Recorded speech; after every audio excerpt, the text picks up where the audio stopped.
through the desert, so to speak, the tundra, we get to the main entrance here of Kingsley Plantation. And we'll visit some of the tabby, maybe go to the big house, the main house, and just revisit some of the artifacts and some of the remnants of what has been 15 years. Again, this is at the main entrance, and here's a structure, if you can see it in its entirety, but it has a thatched roof.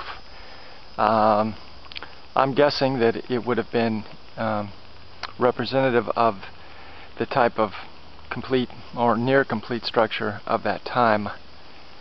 I hesitate to know if they used shingles like this back then. But one thing they have done to this building and the next building, if you can see this, I'm not sure if the light is good enough, but here we have what I was saying was as somebody was passing by, what they've done is they've covered the tabby with a smooth mortar. It almost takes on a kind of animated adobe kind of appearance. Again, I'm not sure that this would have been the case for tabby back then. I would have thought that you would still have what most of these structures show, and that is the rough, exposed, and very dangerous oyster shells, such as we have here. Again, very evident, versus the smooth appearance that you have there at the completed building. Trying to recall why they may have built, or why they did indeed build, these slave quarters in a circle or a semicircular pattern. I mean, if you were a bird flying overhead, you could really see the precision at which they aligned these in a circular or semicircular pattern.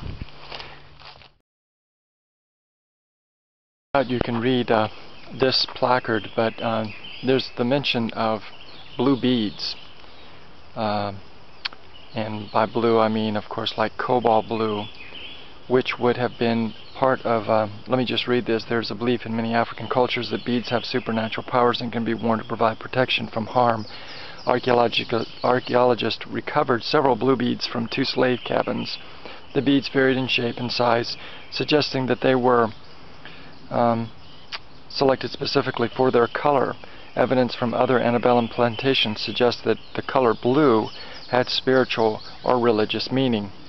Well, I knew this to be true years ago when I lived again in Beaufort, where you would see occasionally, as you traveled about, if you traveled about, the various highways and byways, a house white, usually white, painted white with this distinctive blue trim, almost like, I would say, an electric blue, but a blue trim, and it was alleged or either confirmed that this was to ward off bad spirits, something about the color blue.